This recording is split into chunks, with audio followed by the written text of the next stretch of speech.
Good Erev Shabbos, everybody. Sorry about the grainy view from my video. This is the brand new MacBook, and this is the video that they produce. It's pretty sad, so I'll have to do this on my desktop computer in the future.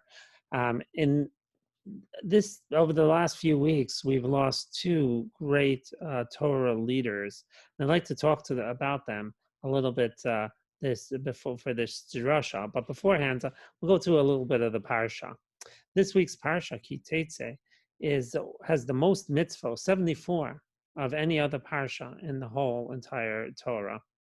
And right at the end of the first aliyah, it talks about the case of Ben Sora and Mora. Such a strange thing, Ben Sora and Mora. It's about the wayward son, this boy who they bring to court and is going to be executed for the way he acts. And it's such a strange halachos, and so much so that the Gemara tells us that it never ever happened, that there was never ever a Ben Sora or Mora.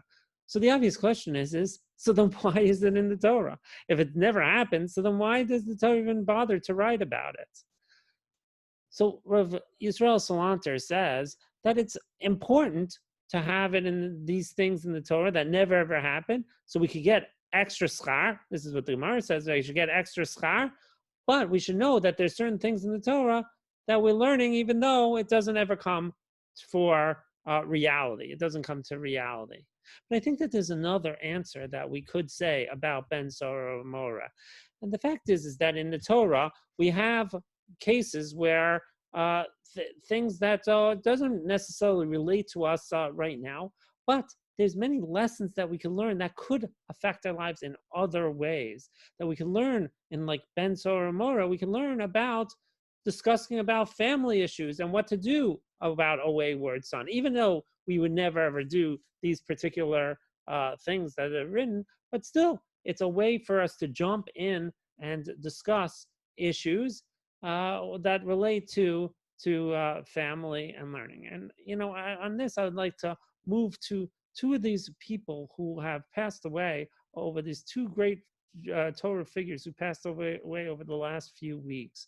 And the first one is Rav Zalman Nehemiah Goldberg. Rav Zalman Nehemiah Goldberg passed away this past week. So he was born in 1931, and he died this last week. He was actually the son-in-law of Shlomo Zalman Auerbach. Rav Zalman Nehemiah Goldberg happened to be a person I got smicha from. So I actually have two smichas. I have one from YU, and I also have a smicha from Rav Zalman Nehemiah Goldberg. He was very known for his smicha. He actually came from Minsk originally in the Soviet Union, and then he went to Israel, and he became a big Rosh Hashiva in Israel, and he was known for his smicha, and people would go to him who didn't have other places to go for his smicha. It took me, when I did his smicha, so I finished the YU Israel thing, I finished all my Yoreh De'ah and stuff like that, and then I decided, just as an extra thing, to take his test, just to see that I knew it, and I wanted it. Plus, I wanted the name. In all honesty, I wanted the name Rabbi because I was a Moel, and I figured if I put the name Rabbi on, it would help me get more jobs, because it was going to be hard to break into the business. So I went to Rav Zalman Nehemiah Goldberg. It took me 3 weeks to take his test. I had to write it all out.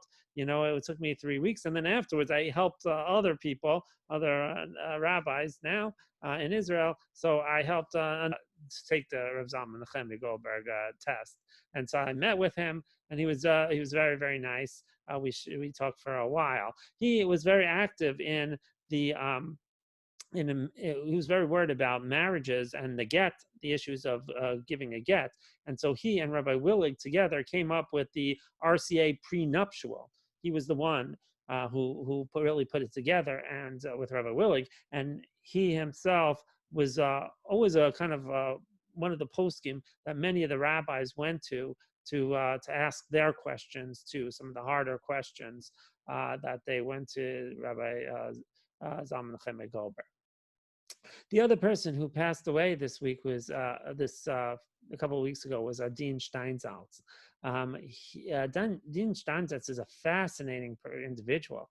He was 89 years old. He He died. He was born in July in 1937, and he was a Baal Tshuva. He was a Baal Tshuva. His father was a big time communist, and he actually went to fight in the Spanish Civil War, and then Adin Steinhaus was born after that. He became religious because of the Rebbe, and he was the youngest person at age 24. He was the youngest person to become a principal in a school in Israel. It's really brilliant, but what really made him stand out is that he took the Talmud, and he actually had 60 books. He actually had 60 books to his name, but he took the Talmud, and he took the first one to translate it was Sansino, but he went and tried to make it so people could understand. That's such an incredible work for one person. Art Scroll has teams and teams of people, and Adin Steinsaltz really took it under his wings to try to write it so it's really understandable to the masses.